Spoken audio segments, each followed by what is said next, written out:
Shalom, selamat pagi Bapak Ibu, saudara dan saudari yang dikasihi Tuhan Yesus Kristus. Kita akan mendengarkan Watara Jemaat pada hari Minggu tanggal 13 April 2025.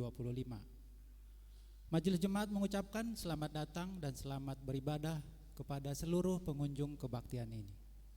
Kami juga menyambut dengan sukacita kepada Bapak Ibu, saudara-saudari yang baru pertama kali mengikuti ibadah di GKI Pamanukan. Jika Bapak Ibu, saudara-saudari membutuhkan informasi dan pelayanan, silakan menghubungi Penatua Jimmy Situmorang atau Sekretariat Gereja. Biston pagi diselenggarakan pada hari Rabu tanggal 16 April 2025, waktu pukul 5.30 WIB, tempat di gereja dipimpin Penatua Kristianto. Kami mengundang anggota jemaat dan simpatisan hadir dalam doa pagi. Persiapan kebaktian Kamis Putih, Jumat Agung, Paskah Subuh, dan Paskah Pagi. Persiapan kebaktian Kamis Putih akan diadakan pada hari Senin tanggal 14 April 2025 pukul 19 WIB.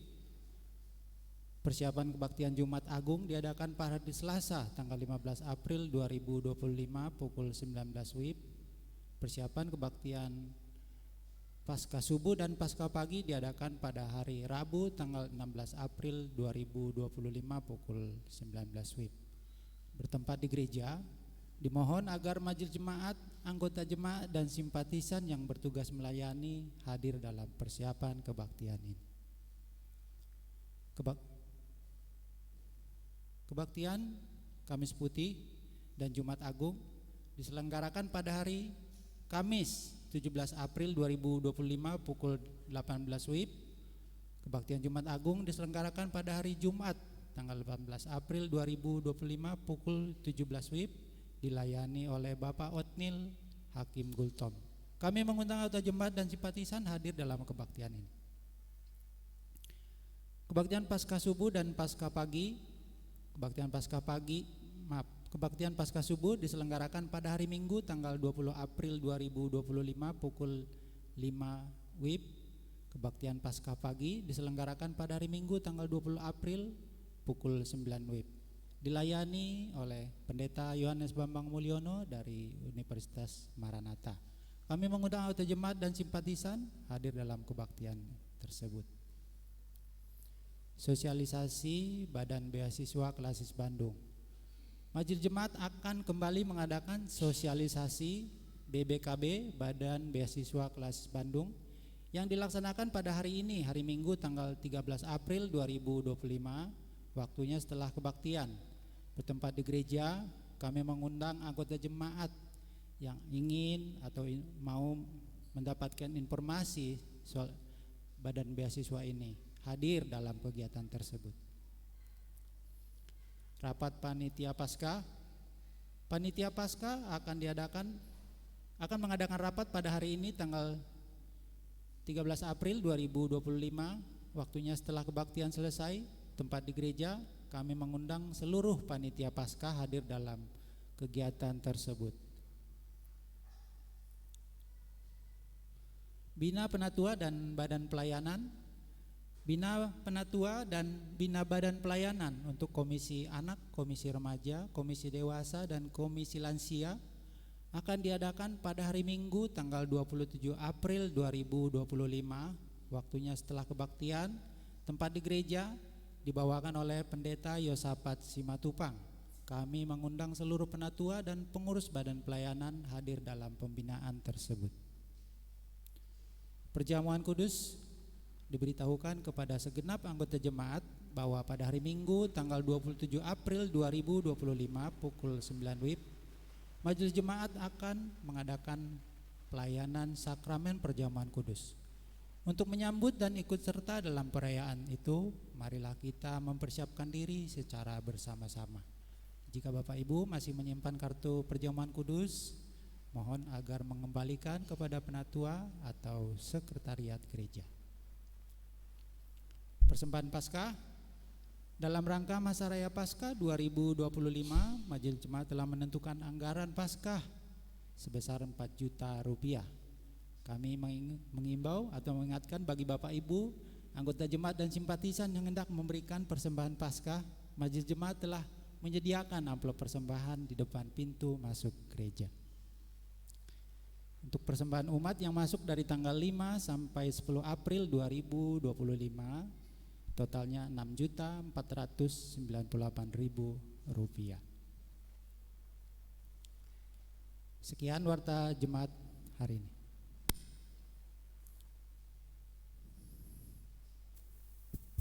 Umat Tuhan, kita nyalakan lilin Prapaskah ke-6. Ingatlah, sekalipun berat, Yesus taat dan setia menanggung sengsara. Maka bertobatlah, berbaliklah kepada Tuhan.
Ketika Yesus mendekati Yerusalem, di tempat jalan menurun dari Bukit Zaitun, mulailah semua murid yang mengikuti Yesus bergembira dan memuji Allah. Mereka mengaluk-alukkan Yesus sambil berkata, "Diberkatilah Dia yang datang sebagai Raja dalam nama Tuhan. Hosana." Umat kami undang bangkit berdiri. Kita akan mulai ibadah pada pagi hari ini dengan muji Tuhan dari NKB 74. Hosana.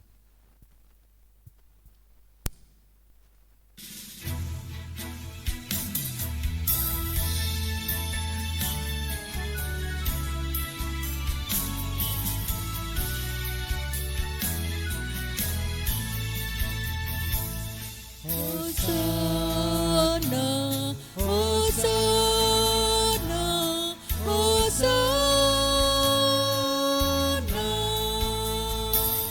Hosana, pujilah terus, nyanyikanlah syukur kepada Yesus penebus.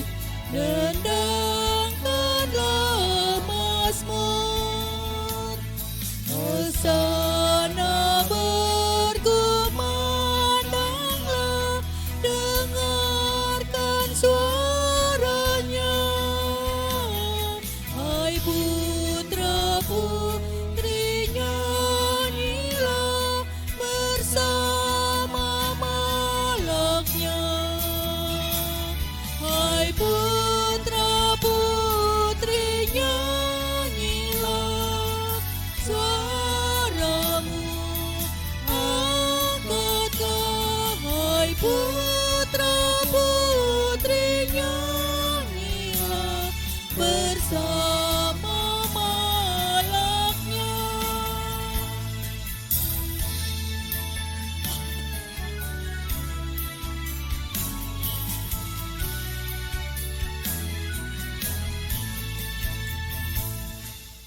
Hosana, Hosana, Hosana, Hosana, lihat Rajamu berjalan dengan gagah. Halayak ramai berseru, ikutlah menyanyi.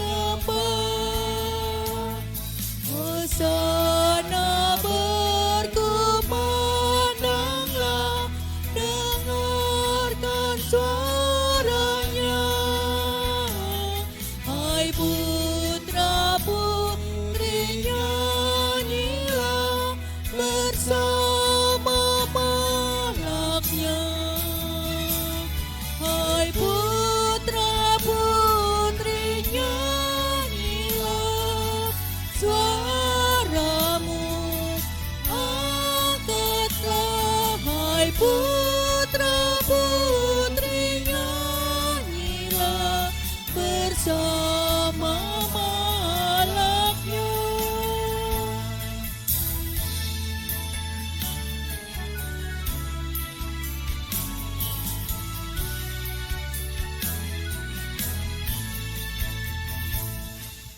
Hosana, Hosana, Hosana, Hosana, angkatlah terus pujian tak henti, naikkan lagu yang kudus menyambut Al-Masih. Hosana berkumandanglah, dengarkan suaranya. Hai putra-putri nyanyilah bersama malaknya. Hai putra-putri nyanyilah suaramu, angkatlah. Hai putra-putri nyanyilah bersama malaknya.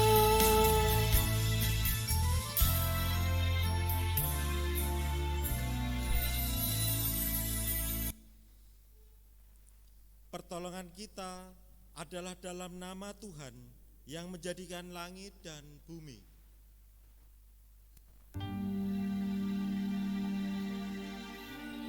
Amin, amin, amin. Diberkatilah dia yang datang dalam nama Tuhan. Hosana, Hosana bagi anak Daud, Raja Israel. Hosana, Hai putri Sion, lihatlah, Rajamu datang. Hosana, Hosana, Hosana.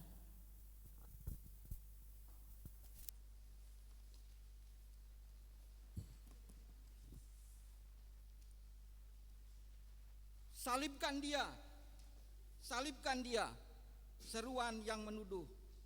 Dari mereka pernah mengeluhkan namanya. Pilatus sekalipun masih berupaya membebaskan. Namun kembali orang banyak berseru, "Nyahkanlah dia, lepaskanlah Barabas bagi kami." Sungguh kenyataan yang pilu. Yesus menanggung sengsara, pengkhianatan dan dusta diterimanya dengan rela. Apakah kita tidak berduka? Saya, saudara kitalah yang seharusnya didakwa. Marilah kita mengakui dosa kita di hadapan Tuhan, memohon kasih pengampunan. Kami yang harusnya menapaki jalan sengsara, mengapa engkau mengambil derita manusia yang berdosa? Namun engkau yang menanggungnya, ampunilah kami, ya anak domba. Di dalam namamu yang kudus kami memohon.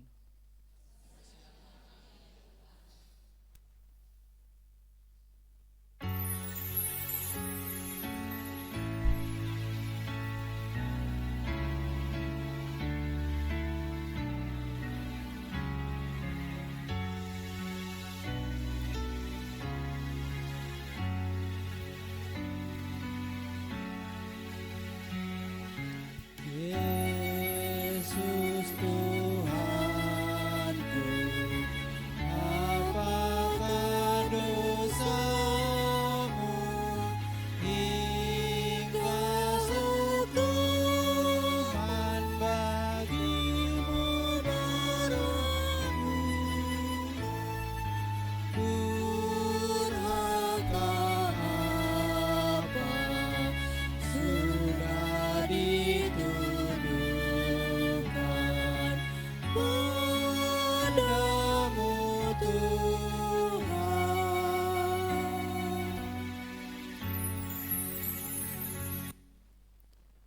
Yesus, mengapa Engkau begitu tulus, begitu banyak manusia yang meremehkan kasih-Mu? Sengsara seakan menjadi kewajiban-Mu. Manusia lupa menyanjung Sang Penebus. Di dalam nama-Mu yang kudus, kami memohon. Kasihanilah kami.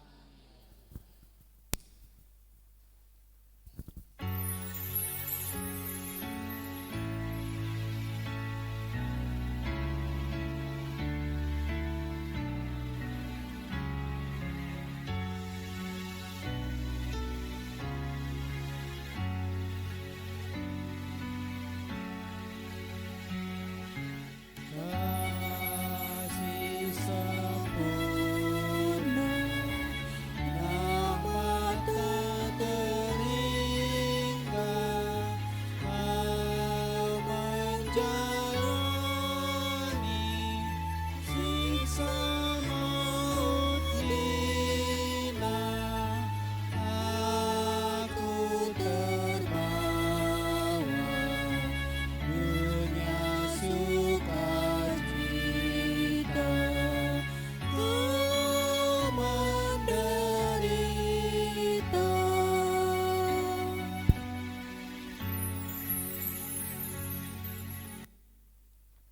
Ya Yesus, apakah rasanya menanggung?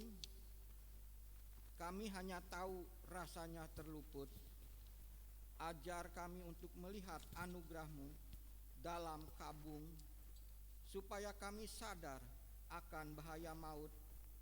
Di dalam nama-Mu yang kudus, kami memohon. Kasihanilah kami ya Tuhan.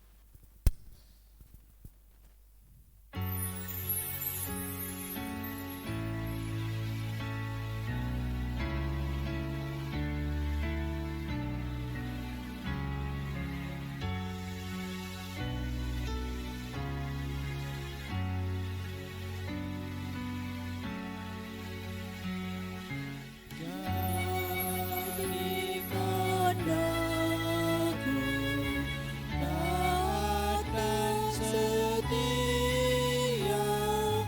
demi nama-Mu yang maha mulia, agar ku pikul salib-Mu ke muka tanpa berduka.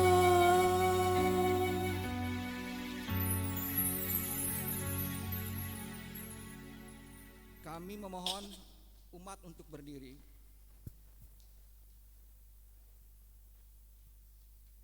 Umat terkasih, dengarlah berita anugerah, pengampunan dalam Yesaya 53 ayatnya yang kelima. Akan tetapi Dia ditikam karena pemberontakan kita, Dia diremukkan karena kejahatan kita. Hajaran yang mendatangkan damai sejahtera bagi kita ditimpakan kepadanya, dan karena bilur-bilurnya kita disembuhkan. Di dalam Kristus engkau telah diampuni. Damai Kristus bagimu. Damai Kristus bagimu juga.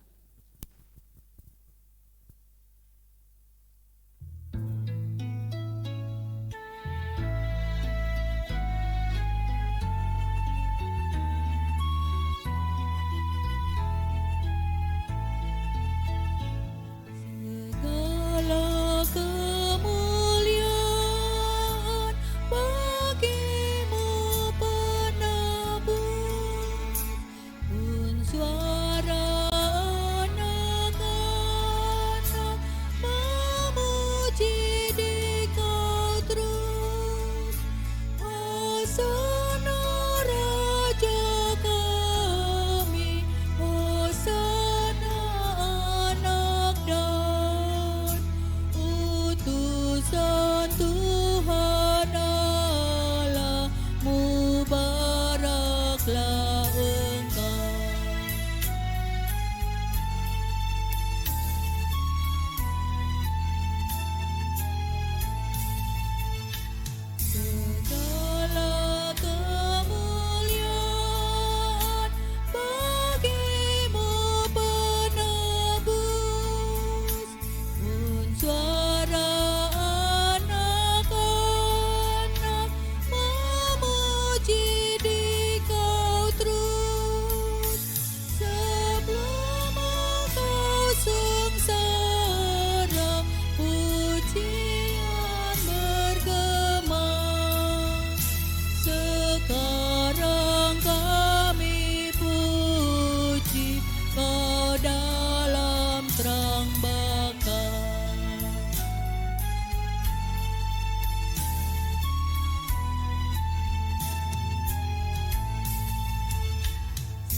segera.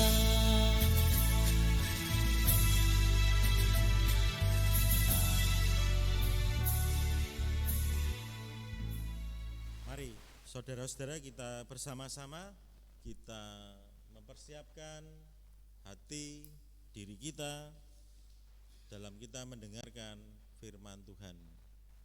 Mari kita bersama-sama kita berdoa. Bapa di surga, kami bersyukur hari ini kami memasuki Minggu Sengsara, di mana kami bersama-sama menghayati perjalanan pengorbanan Tuhan Yesus yang begitu luar biasa, sehingga ia mati dan dibangkitkan untuk menebus, untuk mengampuni dosa-dosa manusia. Kami berharap melalui firman Tuhan yang hendak kami dengar, sekaligus ketika kami menghayati masa sengsara Yesus, kami semakin dikuatkan iman kami. Kami menyadari rasa syukur yang boleh kami alami ini semakin besar, karena kami adalah termasuk orang-orang yang sudah ditebus olehnya. Dan kami berharap dengan iman yang semakin kuat, kami dapat menghadapi berbagai tantangan, berbagai penderitaan, kesengsaraan, bahkan tanggung jawab yang mungkin sangat besar, yang ada kalanya kami ragu untuk melakukannya. Kami dapat melewati itu semua dan menunjukkan rasa sukacita kami melalui kehidupan yang boleh kami jalani. Orang-orang di sekitar kami juga mampu merasakan kehadiran kami, menjadi terang, menjadi orang-orang yang juga disukai dan menjadi berkat, saluran berkat bagi mereka yang membutuhkan. Kami mau menyerahkan pelayanan firman saat ini dan berikan kami kemampuan untuk konsentrasi, dan semuanya kami serahkan hanya di dalam satu nama Tuhan kami, Yesus Kristus. Amin.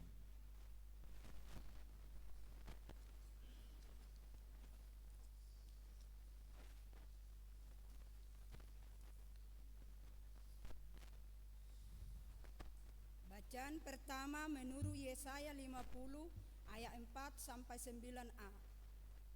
Tuhan Allah telah memberikan kepadaku lidah seorang murid, supaya dengan perkataan aku dapat memberi semangat baru kepada orang yang letih lesu. Setiap pagi ia mempertajam pendengaranku untuk mendengar seperti seorang murid.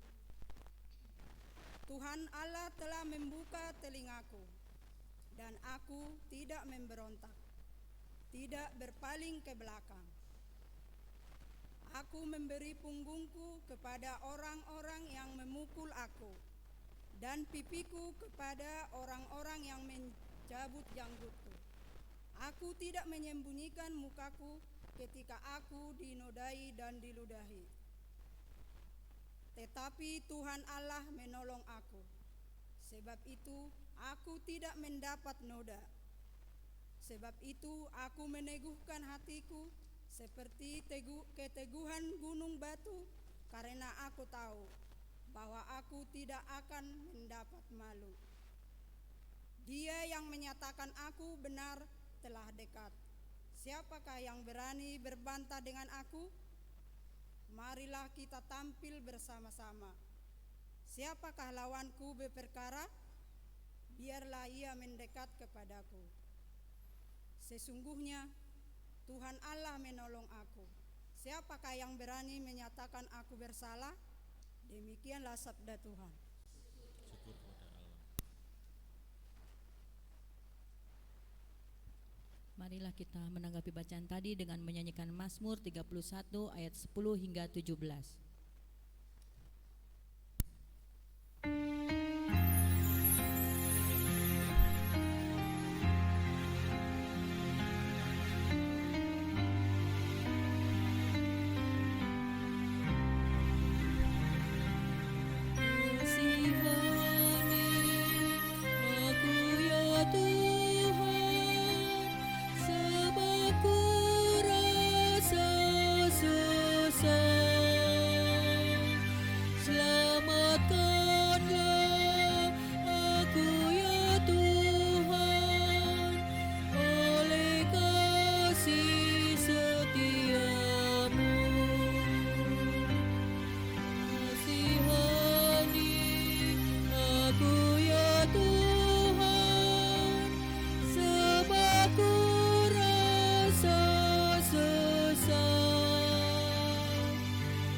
Bacaan kedua menurut Filipi 2 ayatnya yang kelima sampai dengan yang ke-11.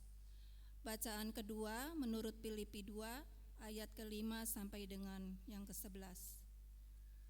Hendaklah kamu dalam hidupmu bersama menaruh pikiran dan perasaan yang terdapat juga dalam Kristus Yesus, yang walaupun dalam rupa Allah tidak menganggap kesetaraan dengan Allah itu sebagai milik yang harus dipertahankan, melainkan telah mengosongkan dirinya sendiri dan mengambil rupa seorang hamba dan menjadi sama dengan manusia. Dan dalam keadaan sebagai manusia, ia telah merendahkan dirinya dan taat sampai mati, bahkan sampai mati di kayu salib. Itulah sebabnya Allah sangat meninggikan dia dan mengaruniakan kepadanya nama di atas segala nama, supaya dalam nama Yesus bertukuk lutut segala yang ada di langit dan yang ada di atas bumi dan yang ada di bawah bumi, dan segala lidah mengaku Yesus Kristus adalah Tuhan bagi kemuliaan Allah Bapa. Demikianlah sabda Tuhan. Injil Tuhan kita Yesus Kristus menurut Lukas pasal 23 ayat 1 sampai dengan 49. Seluruh sidang itu bangkit dan membawa Yesus menghadap Pilatus. Mereka mulai menuduh dia, katanya, "Kami mendapati bahwa orang ini menyesatkan bangsa kami dan melarang membayar pajak kepada Kaisar, dan tentang dirinya ia mengatakan bahwa dialah Mesias, Raja." Pilatus bertanya kepadanya, "Engkaukah Raja orang Yahudi?" Jawab Yesus, "Engkau sendiri mengatakannya."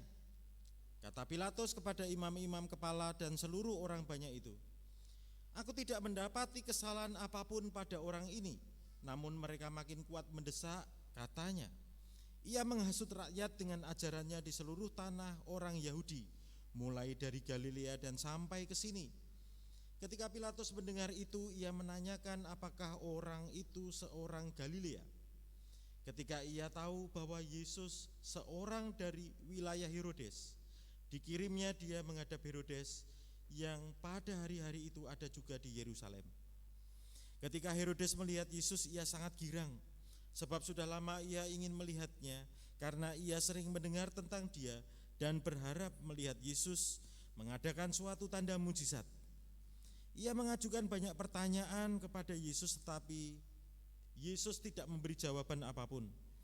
Sementara itu imam-imam kepala dan ahli-ahli Taurat maju ke depan dan melontarkan tuduhan-tuduhan yang berat terhadap dia.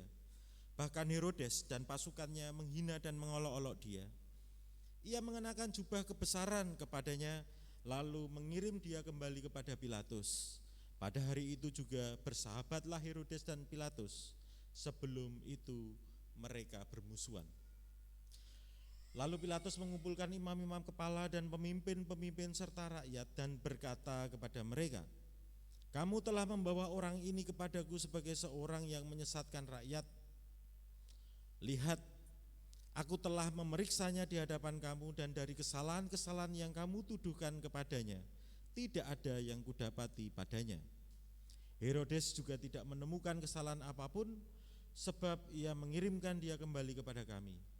Sesungguhnya tidak ada apapun yang dilakukannya yang setimpal dengan hukuman mati.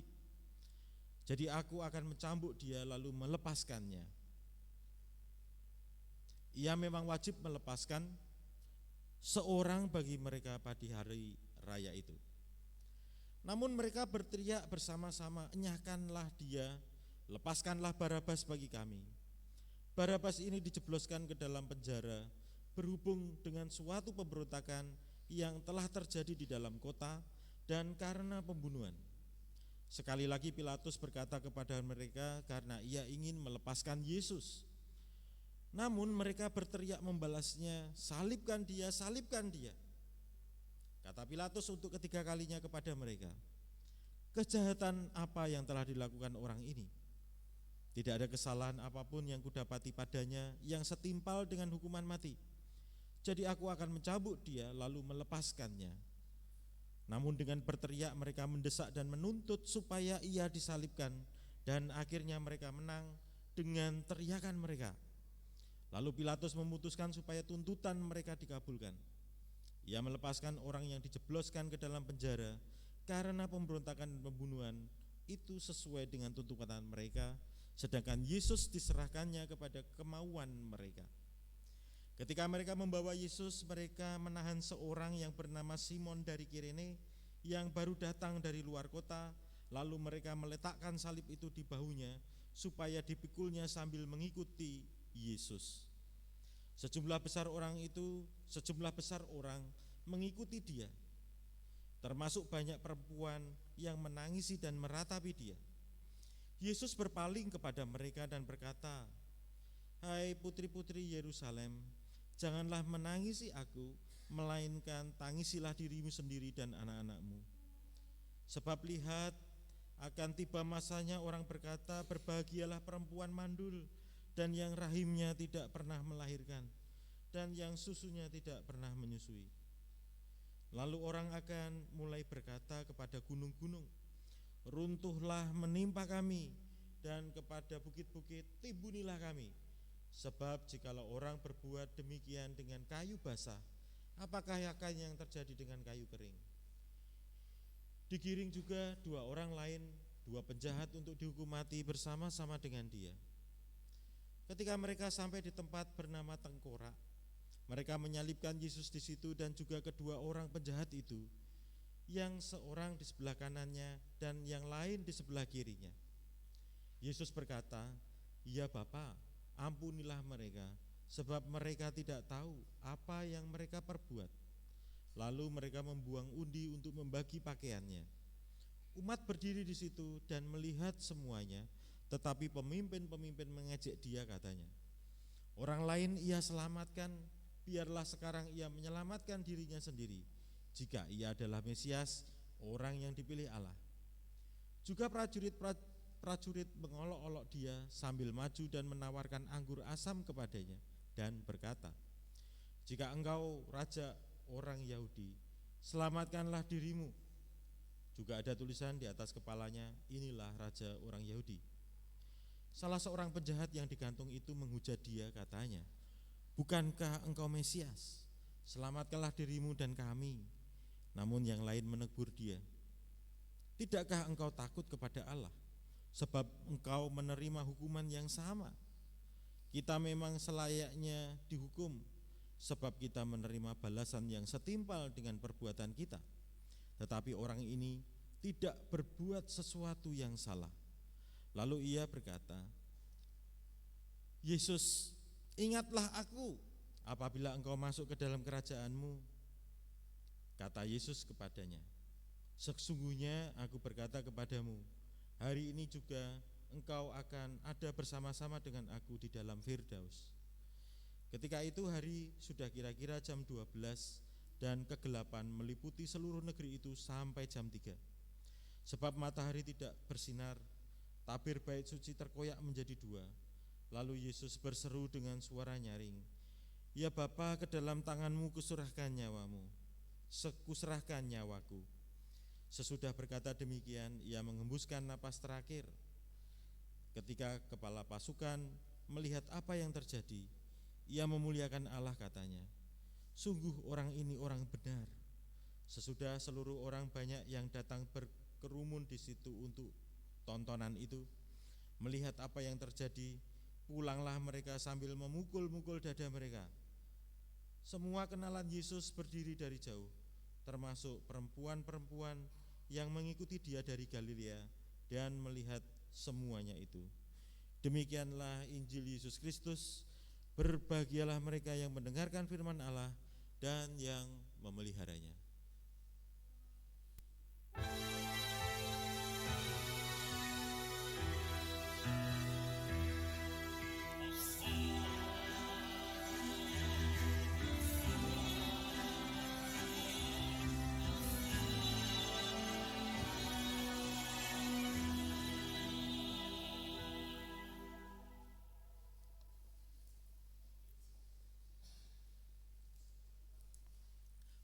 Selamat pagi Bapak Ibu yang dikasihi Tuhan.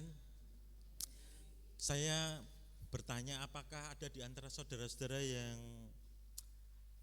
belum tahu tentang kisah perjalanan Tuhan Yesus menuju Yerusalem yang kemudian mengalami situasi dihadapkan pada Pilatus, Herodes, dan nantinya juga dengan mahkamah agama. Kisah ini Bapak Ibu, saudara-saudari semua sudah mengenal dengan baik ya. Setuju? Oke. Lalu apa yang menarik dari cerita itu? Kalau boleh saya mengusulkan, saya tidak tahu apakah Bapak Ibu merasakan seperti itu. Kisah ini sebenarnya kisah yang biasa, tetapi kemudian justru Tuhan Yesus itu bukan lagi sesuatu yang menonjol. Yang lebih menjadi perhatian kita seringkali justru pada cerita tentang Barabas yang loh kok dibebaskan, penjahat, pembunuh, orang yang melakukan pemberontakan sedemikian rupa kok dibebaskan, sementara Yesus yang tidak ditemukan kesalahannya justru dinyatakan bersalah. Itu hal yang menarik pertama. Tetapi kalau kita melihat mundur sedikit di pasal 22, kita juga menemukan kisah yang menarik yang justru Yesus juga kurang menonjol di sana. Cerita tentang Petrus yang menyangkal Tuhan Yesus sebanyak 3 kali. Cerita tentang Petrus yang punya keyakinan terhadap Tuhan Yesus sedemikian rupa. Justru di saat kritis keyakinannya itu justru runtuh. Membutuhkan keberanian untuk mengatakan keyakinan, tetapi dia justru di saat yang kritis anjlok. Bagian yang ketiga di mana? Bagian ketiga yang menarik justru pada cerita tentang penyaliban ketika ada penjahat yang disalib Tuhan Yesus di samping kiri kanan Tuhan Yesus, yang sebelah kiri ya, yang sebelah satunya begitu, salah satunya itu mengatakan bahwa ini kalau kamu memang benar-benar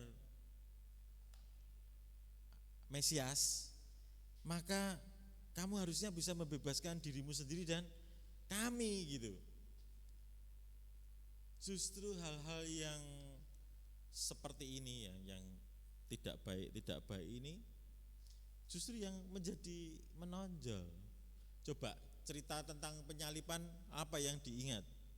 Wow, kalau cerita tentang yang saya sebut 3 ini pasti akan lebih banyak teringat daripada cerita tentang Tuhan Yesus yang dengan taat, dengan setia, dengan konsistensinya untuk mengikuti kehendak Bapaknya. Coba, benar gak? Kok bisa begitu? Ini yang menjadi konsentrasi atau sesuatu yang lebih menarik. Nah, Yesus sendiri di tengah situasi yang seperti itu, dia tetap mampu menyatakan cinta kasihnya. Dia menunjukkan belas kasih dan pengampunan. Dan inilah yang seringkali tidak nampak. Cerita Lukas ini menarik, cara menceritakannya Tuhan Yesus itu rasa-rasanya tidak ada takut-takutnya sama sekali. Menghadapi situasi yang sulit, dia tetap berani ya, dan kemudian dia hadapi itu semua dengan baik. Sementara dikontraskan, diperbandingkan dengan orang-orang yang ya tadi yang lemah iman, yang berlaku tidak baik, dibandingkan dengan penjahat justru yang dibebaskan begitu. Tetapi Yesus mau menanggung itu semua. Walaupun kalau Bapak Ibu kemudian ingat ya, mungkin di sini ada banyak orang Jawa, Bapak Ibu. Banyak ya orang Jawa ya. Pernah dengar pepatah ulo marani gebuk. Pernah dengar? Ular mendatangi tongkat gitu loh. Maksudnya itu ini konyol gitu ya. Sudah tahu besok datang ke sana itu pasti dapat penganiayaan, malah nekat jalan. Tuhan Yesus itu termasuk yang nekat-nekat ini, yang berani menyatakan konsistensinya, kesetiaan, ketaatannya terhadap Allah. Ini luar biasa, mungkin tampak konyol, tetapi inilah yang terjadi, yang dipertontonkan kepada kita. Bagaimana Yesus juga kemudian dengan kenekatannya itu menunjukkan kualitas dirinya, pengenalannya terhadap Bapaknya. Mungkin ini bisa kita kemudian bertanya-tanya pada diri kita sendiri, apakah kita sanggup melakukan hal itu? Ketika tahu datang ke gereja, datang pelayanan, itu pasti pekerjaannya banyak, pengorbanannya banyak. Kita tetap mau datang apa enggak? Kan gitu. Apakah kita bersedia menjadi bagian untuk menyatakan kemuliaan Tuhan melalui kehadiran diri kita, tidak hanya di dalam kebaktian umum, tetapi dalam setiap pelayanan yang ada, termasuk tanggung jawab kita, entah sebagai suami, entah sebagai istri, entah sebagai anak-anak di tengah keluarga, bertanggung jawab kepada orang tua, atau kita sebagai orang tua juga bertanggung jawab dengan keluarga kita, yang mungkin kalau itu dijalani itu terasa sebagai kesengsaraan. Ya enggak? Ada kalanya kita melakukan sesuatu dengan mengomel kan, waktunya enggak pas untuk kita. Atau ketika gereja membutuhkan sesuatu, kita bilang waktunya belum tepat untuk kami. Beranikah kita tetap melangkah ke depan, tetap berkeyakinan bahwa Tuhan pasti akan menolong, menunjukkan kualitas diri kita. Tidak seperti Petrus di depan Tuhan Yesus, ya saya akan menyatakan bahwa saya muridmu dengan bangga. Tetapi ketika Tuhan Yesus ditangkap, ada orang yang kemudian melihat dia, wah ini muridnya, lalu menyangkal. GKI Pamanukan misalnya, lagi runtuh misalnya, Bapak Ibu ditanya, Bapak, lo ini kan anggota jemaat GKI Pamanukan. Oh bukan, saya enggak termasuk anggota jemaat GKI Pamanukan. Apakah kita kan begitu? Tidak kan? Nah ini pelajaran-pelajaran yang kemudian muncul dari teks ini. Kita diajak juga untuk melihat bagaimana masa sengsara ini seharusnya mendorong kita untuk mensyukuri karena kasih karunia Tuhan dalam hidup kita. Kita tiba di titik ini karena perjalanan dan cinta kasih Tuhan yang terus memberikan pengampunan kepada kita berkali-kali. Kita ini mirip Barabas itu mungkin, penjahat, pemberontak. Kita itu mungkin mirip dia, yang kemudian karena Kristuslah yang disalib dan kita dibebaskan dari dosa dan kesalahan kita. Berapa banyak Bapak Ibu melakukan kesalahan? Berapa kali kita ini berdosa di hadapan Tuhan dan mungkin tidak kapok. Ketika mengatakan kapok, diulangi lagi, meskipun mungkin tanpa sengaja, karena kita kepepet, alasannya keadaan. Itu yang kita lakukan dan kita masih dibebaskan. Sama seperti Barabas, Yesus yang disalib.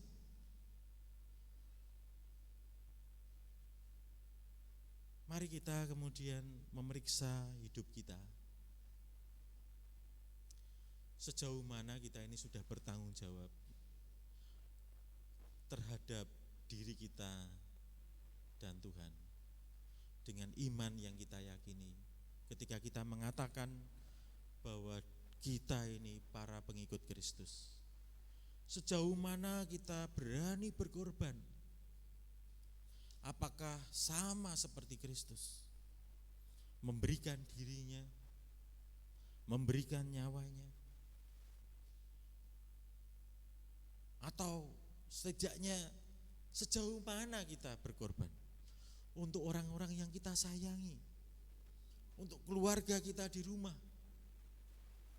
Akankah kita menunjukkan diri kita sama seperti mereka yang punya kuasa, yang kemudian membelokkan segala sesuatu, takut terhadap tekanan, atau sama seperti Kristus di dalam kerendahan hatinya, di dalam ketenangannya, ketika diperlakukan tidak baik, iya, dia tidak membalas kejahatan dengan kejahatan, bahkan dia mendoakan orang-orang yang menyakiti dirinya dan menunjukkan kuasa ilahi, kuasa surgawi melalui tindakan-tindakan yang sederhana.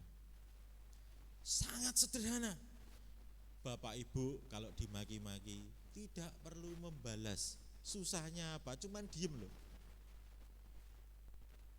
Bapak Ibu kalau dimaki-maki, maki balik atau apa? Dibales apa? Dibales kan? Syukur dengan bunganya kan begitu. Dia melakukan hal tidak baik, berapa nih dihitung nih? 5 kali, kita kasih 2 kali lipat. Iya kan? Kalau mereka utang gitu ya, wah nggak kembali-kembali, bunganya berapa? Kan pasti begitu. Kebanyakan orang seperti itu. Tetapi mampukah kita kemudian mengampuni? Termasuk seperti hal-hal yang saya sebut tadi. Tidak membalas, cuman tersenyum. Mungkin dianggap seperti orang gila. Tapi justru itu yang menunjukkan kualitas diri kita, keyakinan kita akan Tuhan. Kalau mereka tidak mampu mengembalikan, ya sudah, toh Tuhan yang akan mengganti itu semua. Kita ini yakin Tuhan itu akan mencukupi segala kebutuhan kita. Percaya enggak Bapak Ibu? Percaya. Tetapi giliran Bapak Ibu kehilangan sedikit saja bagian dari apa yang Bapak Ibu punya, keingetan terus. Ya enggak? Kemarin ada yang minjem 3.000 buat bayar sayur gitu. Itu aja keingetan terus. Atau kalau tinggal dalam satu rumah antara mertua dengan menantu, tabung gas tuh. Kemarin gasnya habis. Ini jatahnya siapa yang beli? Loh saya barusan beli. Mestinya itu habisnya normalnya itu minggu depan. Minggu ini sudah habis. Ini wah, ya kan? Banyak banget itu. Bising sekali di belakang tapi di depan enggak berani. Atau kalau memang sudah keterlaluan ngomongnya di depan, tapi itu pasti rame di rumah. Itu hal sepele loh Bapak Ibu, di rumah loh. Bahkan tidak hanya mertua dengan menantu, tetapi antara orang tua dengan anak. Anaknya belain pasangan hidupnya. Kulkas cuman satu dipakai rame-rame. Iya kan? Ini dihitung siapa yang pakai ini. Kompor juga begitu, beras juga begitu. Wah, kita ini jadi orang Kristen, mestinya yang menjadi kebanggaan kita adalah kesukaran dan penderitaan. Semakin sulit yang kita hadapi, semakin sukar yang kita alami, dan kita mampu untuk mengelola diri kita, tidak terpancing untuk membalas atau melakukan sesuatu yang buruk. Justru itulah yang menjadi kekuatan kita. Itu yang menunjukkan diri kita ini benar-benar ikut Tuhan Yesus. Tapi kalau kita kemudian membalas dengan arogansi, kita kemudian mencari enaknya sendiri, mau mencari keuntungan bagi dirinya sendiri, tidak mau berkorban, tidak tulus, maka kehidupan itu akan semakin jauh. Damai sukacita itu akan semakin menjauhi diri kita. Maka dalam Minggu Sengsara kali ini, saya ingin mengajak Bapak Ibu Saudara menghayati penderitaan yang mungkin sudah Bapak Ibu alami, itu kemudian menjadi pelajaran hidup bagi kita untuk menunjukkan kualitas iman kita. 1 bulan yang lalu kita diajak untuk berpuasa. Kita diajak untuk menyisihkan apa yang menjadi keseharian kita ini untuk kemudian dikumpulkan, diberikan ke gereja atau kemanapun. Saya nggak tahu arahnya kapan dari majelis jemaat. Tapi Bapak Ibu ngomong-ngomong, di sini siapa yang puasa? Selama masa Prapaskah ini loh, atau justru nggak ada yang puasa? Atau saya puasa tapi tiap kali sahur ya, tiap kali sahur itu B2. Ya bisa jadi toh, kita kan puasanya berbeda. Jangan-jangan nggak ada yang puasa, Prapaskah ada yang puasa? Misalnya menahan diri, oh pokoknya hari ini saya menahan marah, atau puasa bicara, atau puasa apapun lah, mengurangi kesenangan-kesenangan kita, atau enggak ada Bapak Ibu. Wah, luar biasa juga ini. Nah, harusnya dihayati Bapak Ibu masa Minggu Sengsara ini. Dan kalau di antara Bapak Ibu sekarang ada yang merasa bahwa hidupnya itu penuh dengan penderitaan, penuh dengan kesengsaraan, ada Tuhan Yesus yang menemani saudara. Saudara enggak sendirian. Dan bersyukurlah karena mengalami itu semua selama kesengsaraan itu bukan saudara yang membuatnya, tetapi karena dari luar atau hal-hal yang tidak bisa kita atasi, yang itu semua datang dari luar diri kita, yang kadang-kadang membuat kita kemudian berseru, menangis. Tuhan beserta dengan saudara. Saudara-saudara yang sungguh menghayati perjalanan Minggu Sengsara ini, kiranya Tuhan menambah-nambahkan hikmat, menguatkan saudara, dan nanti menutupnya dengan sukacita yang dari Tuhan. Kiranya Tuhan Yesus memberkati saudara sekalian. Amin.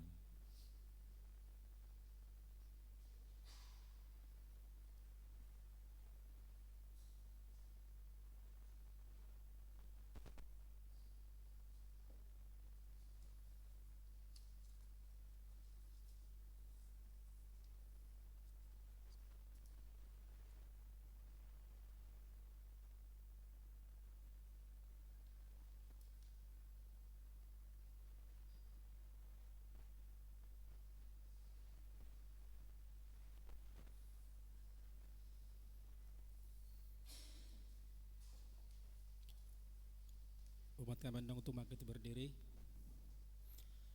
bersama dengan umat Allah di masa lalu, di masa kini, dan masa depan. Marilah kita mengingat janji baptisan kita dengan menggerakkan pengakuan iman rasuli.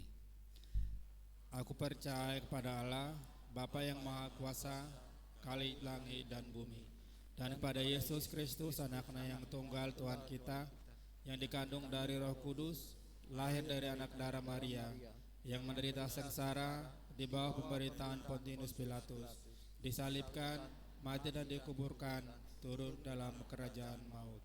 Pada hari yang ketiga, bangkit pula dari antara orang mati, naik ke surga, duduk sebelah kanan Allah, Bapa yang Maha Kuasa. dan dari sana ia akan datang untuk menghakimi orang yang hidup dan yang mati. Aku percaya kepada Roh Kudus, gereja yang kudus dan am, persekutuan orang kudus, pengampunan dosa, kebangkitan orang mati, dan hidup yang kekal. Amin.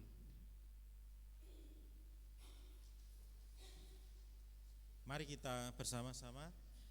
Oh iya, mari.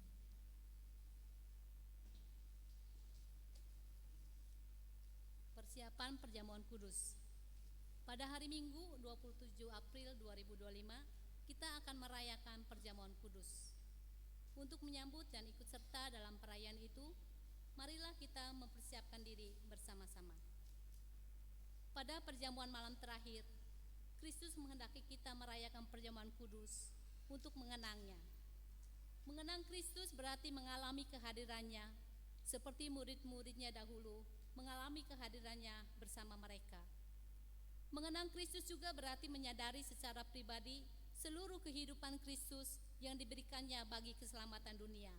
Sejak ia lahir, melayani, menderita sengsara, mati, dibangkitkan, dan dimuliakan di surga. Marilah kita merenungkan. Apakah saudara benar-benar rindu untuk berjumpa secara pribadi dengan Kristus, untuk mengalami kasih, kuasa, dan kebenarannya yang membarui hidup saudara? Apakah saudara menghayati bahwa seluruh kehidupan dan karya Kristus, yaitu kelahirannya, pelayanannya, penderitaannya, kematiannya, kebangkitannya, kenaikannya ke surga, sampai dengan kedatangannya kembali, terkait erat dengan kehidupan saudara? Pada perjamuan malam terakhir, ketika Kristus memecah roti dan mengangkat cawan, ia membagikan tubuh dan darahnya sendiri kepada murid-muridnya. Menerima tubuh dan darahnya berarti dipersatukan dengan Kristus, sehingga ia menjadi kepala dan kita tubuhnya. Menerima tubuh dan darahnya berarti dipersatukan dengan semua orang yang menerimanya, juga menjadi satu tubuh dan satu roh. Marilah kita merenungkan. Apakah saudara menghayati bahwa Kristus adalah kepala seluruh kehidupan saudara dalam hidup berjamaat dan bermasyarakat, dalam keluarga dan pekerjaan saudara? Apakah saudara menghayati bahwa saudara adalah anggota tubuh Kristus yang saling mengasihi seorang terhadap yang lain?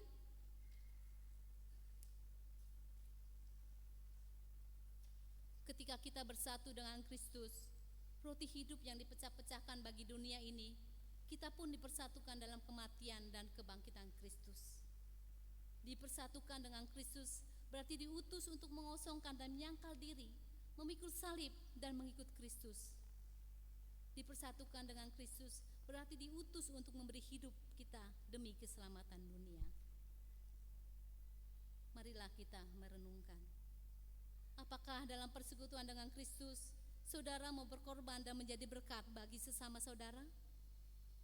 Apakah saudara menyadari bahwa sebagai anggota tubuh Kristus di tengah dunia, saudara menjadi mata dan telinga bagi Kristus yang melihat dan mendengarkan, serta peduli terhadap kebutuhan dan masalah sesama saudara? Sudahkah saudara menjadi mulut bagi Kristus yang menyuarakan kebenaran dan keadilan dalam lingkungan saudara? Sudahkah saudara menjadi tangan bagi Kristus yang berkarya memperjuangkan damai sejahtera di muka bumi? Kiranya Roh Kudus menolong kita semua dalam mempersiapkan diri untuk merayakan perjamuan kudus mendatang pada hari Minggu 27 April 2025 mendatang.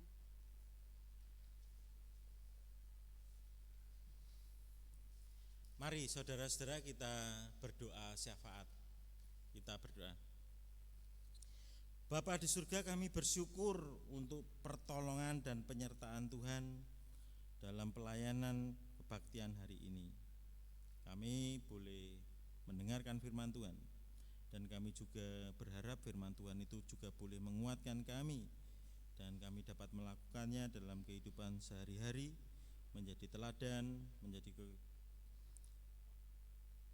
contoh bagi orang-orang di sekitar kami, dengan sikap dan perilaku yang baik, yang menunjukkan cinta kasih Tuhan yang penuh bagi diri kami. Kami saat ini ingin berdoa untuk pelayanan yang ada di GKI Pamanukan yang sudah direncanakan atau sedang berjalan, yang sudah dipersiapkan oleh majelis jemaat atau maupun badan-badan pelayan yang ada di sini. Program-program itu juga boleh berjalan dengan baik dan menjadi manfaat bagi kami, khususnya ketika kami menghadapi masa raya Paskah saat ini dan juga kegiatan masa raya Pentakosta yang juga akan kami alami dalam waktu dekat nanti. Kami juga berdoa untuk pergumulan setiap anggota jemaat maupun simpatisan yang hadir ataupun tidak hadir saat ini. Biarlah Tuhan mendengar seruan dan permohonan mereka, dan kabulkanlah itu semua seturut dengan kehendak Tuhan. Kami juga berdoa untuk bangsa dan negara kami ketika situasi dunia yang terus bergerak secara dinamis dengan poros-poros yang baru, dan ketidakstabilan ini membuka berbagai potensi tetapi juga mendatangkan penderitaan bagi mereka yang sudah mapan. Kami berharap kami semua, bangsa dan negara kami ini dapat beradaptasi dengan situasi dan mampu bertahan melewati berbagai rintangan dan dinamika yang ada. Kami juga berdoa untuk calon pendeta yang kami rindukan, yang cocok untuk GKI Pamanukan.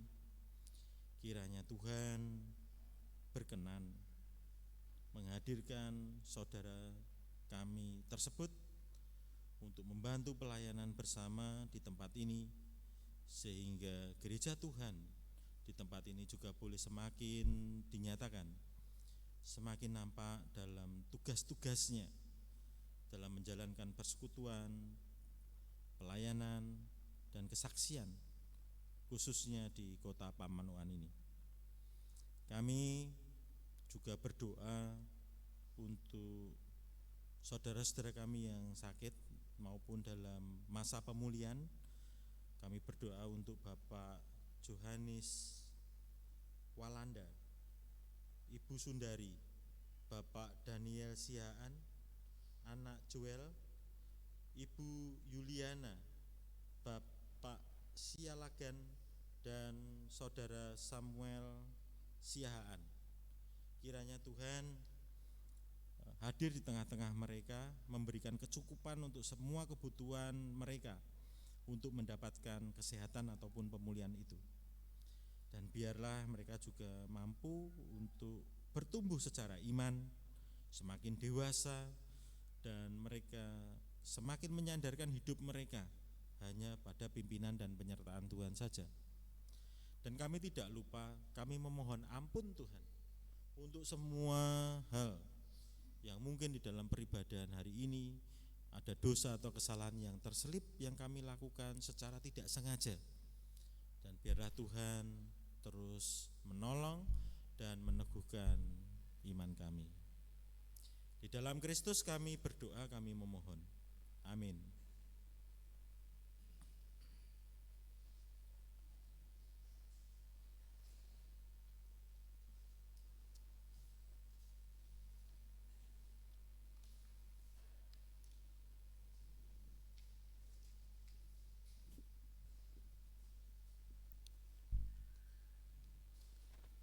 Umat terkasih, marilah kita berikan yang terbaik untuk merespon pengorbanannya yang besar.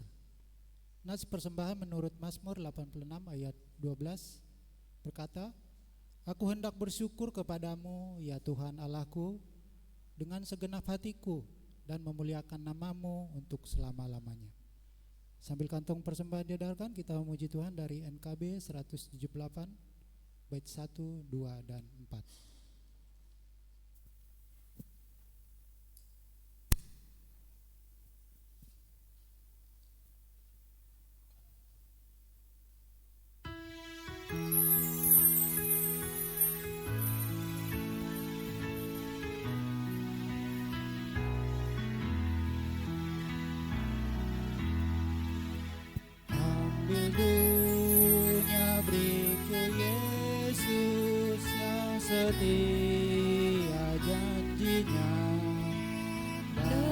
kasih-Nya pun abadi, tak berubah selamanya.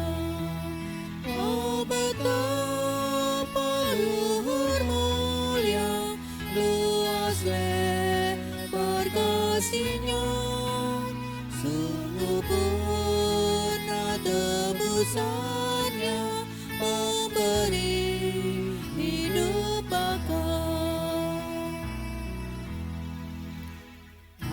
Ambil dunia, beriku Yesus yang menghibur jiwaku.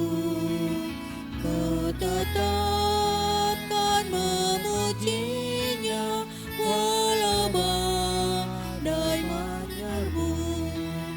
Oh betapa luhur mulia, luas lebar kasih-Nya, sungguh purna tebusan-Nya, memberi hidup bakal.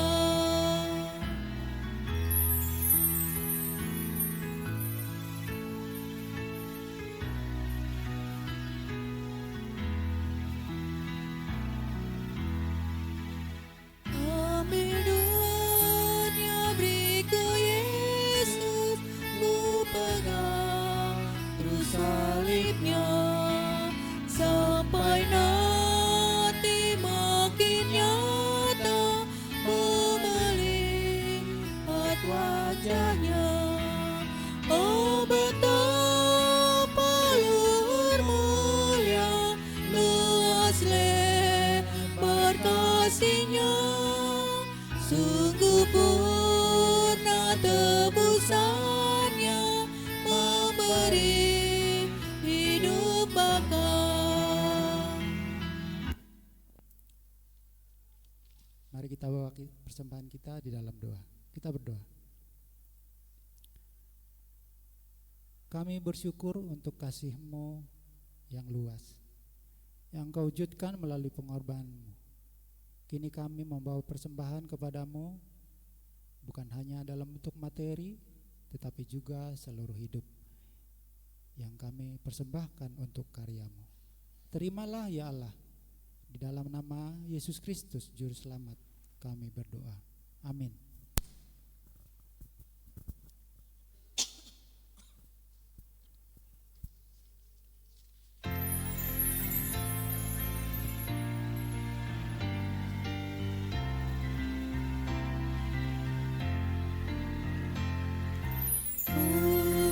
Pujilah Halik semesta, sumber segala kurnia, surga dan bumi puji terus. Sang Bapa, Putra, Roh Kudus.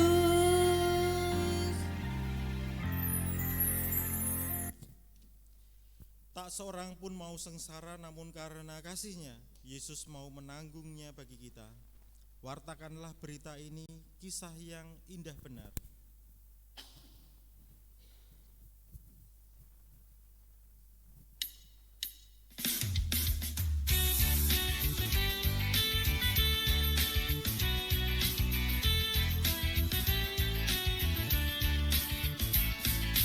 Mari tuturkan kembali kisah yang indah benar, warta berharga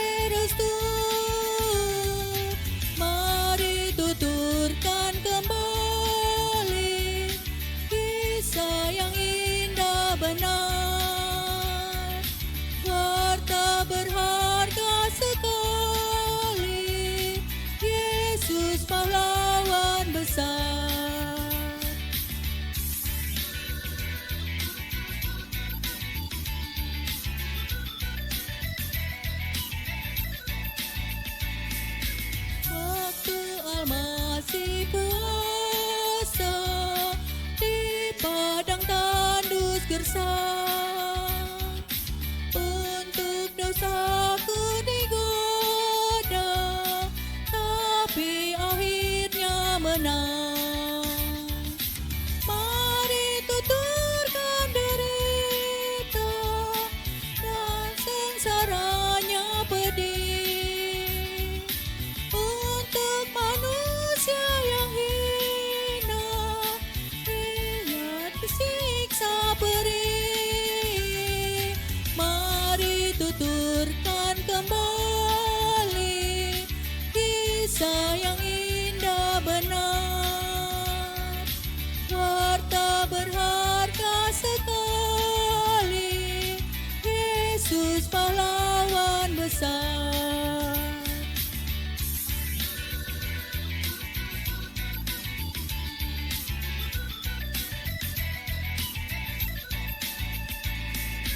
Tuhan dipaku di salib, tubuh memati dera.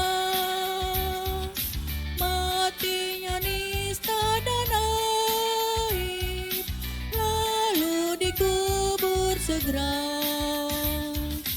Warta gembira sekali, kubur tak dapat menang. Tuhan telah hidup kembali, kita beroleh senang. Mari tuturkan kembali kisah yang indah benar. Warta berharga sekali, Yesus pahlawan besar.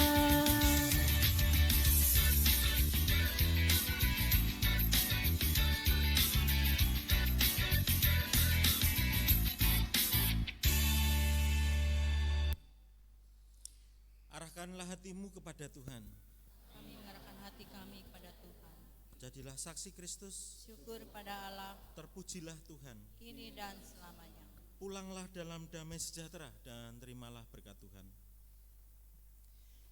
Kiranya Allah Bapa merengkuhmu dengan anugerahnya.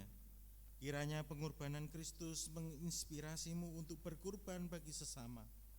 Kiranya Roh Kudus memberimu hikmat untuk mengisi hidup dengan kesetiaan.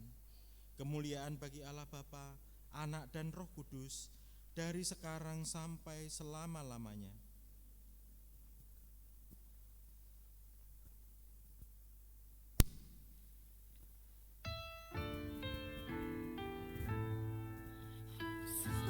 Hosana, Hosana, Hosana, amin. Hosana, amin. Hosana, Hosana, Hosana, amin. Hosana, amin.